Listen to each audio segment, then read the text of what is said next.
Okay, folks, now that we have our self-made layers, whatever that is you choose to add, on top of our topographic overlay, which is our georeference topo map, again, we want to make sure we save, right? So we want to save this as exercise 2 version 2. Okay. So that way, again, if we end up messing something up later, we can always go back and open a previous version, right? Okay, so now we want to look online and find some data to overlay. So in Google Earth, you can overlay KMZ files, KML files, or shape files. So shape files are a very common GIS file. And I found, so I went to indianamap.org because I was looking specifically for Indiana layers under data and resources, and I went ahead and selected the geology layer. And within geology, I chose glacial geology, quaternary geology. These are the surficial geology layers since the last glacial maximum. I could preview the layer. I could look at the metadata, which are data that tell you about the data you're going to download. Or I could just download it, so I can choose to download it. And notice that it downloaded it as a zip file. And so if I go into my files, I will see that I have a zip file downloaded here. And so this is standard for shapefiles, and for Google Earth, you need to make sure you open the zip file here because the zip file will actually contain a folder. And so within that folder, there are a whole bunch of different types of files. And all of these different files go into making a shapefile. So when a shapefile is created, you actually get this whole folder of files that are created. And right here, this shapefile is the one we're going to end up opening in Google Earth. But in order to open it, it needs all these other files associated with it. So we definitely don't want to get rid of those files. So when we go to Google Earth, we say File, Open.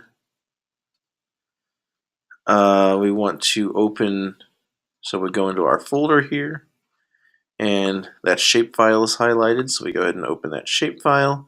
And so it's giving us so it's saying that the shapefile is really large. So it's saying, okay, you can import the first 2,500 features, but we're going to restrict to view because this is the whole state of Indiana, and we just want to get the area where we're at. Okay, we won't apply a style template right now.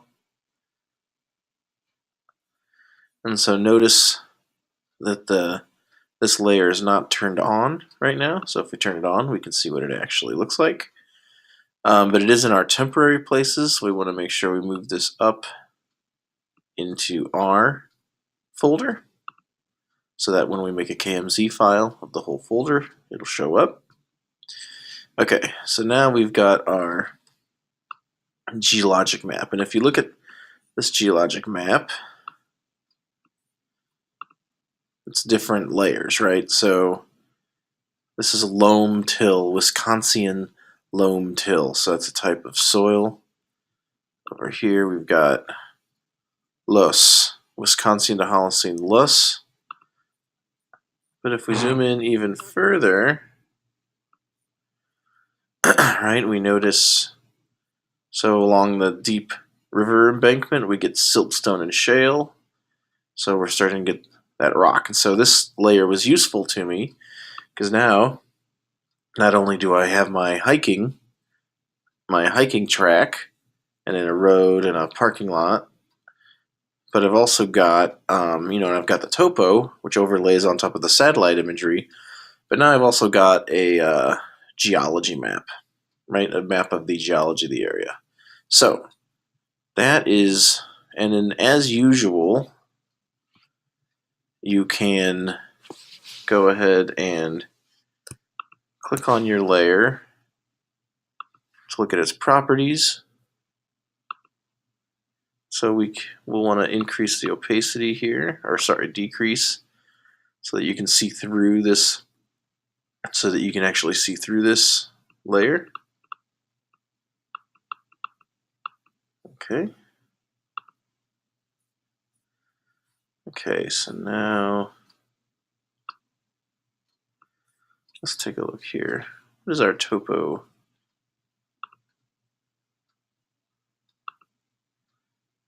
Okay, I just want to confirm here.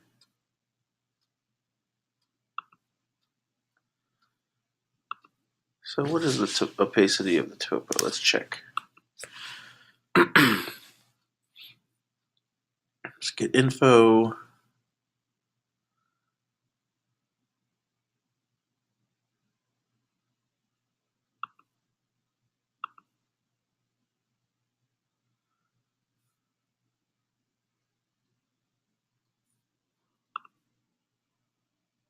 Oh, here's our opacity here. So you can see the more, right now, the more see-through we make the topo map, the more you're going to see the colors of the geologic map. Okay. So when we go to the geologic map,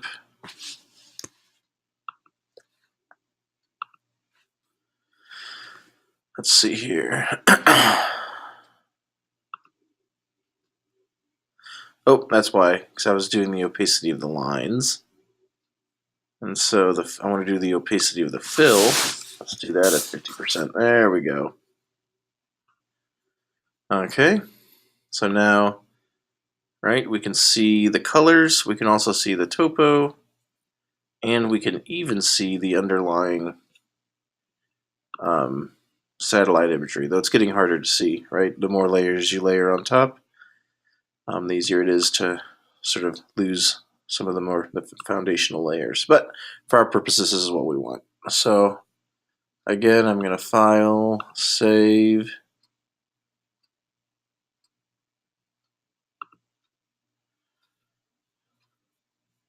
Let me, I just want to make sure I've got everything highlighted under exercise 2.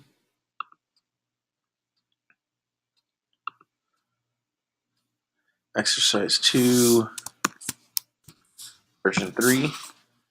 Again, it never hurts to just keep doing new saves as you go, so that if you do end up crashing the software, or if something just gets messed up, you don't end up losing everything. You just go back to your last save point. So anyway, as you can see, we're starting to get a pretty complex map here. It hasn't been that much work. So next tutorial, we'll talk about how to add photos. So thank you.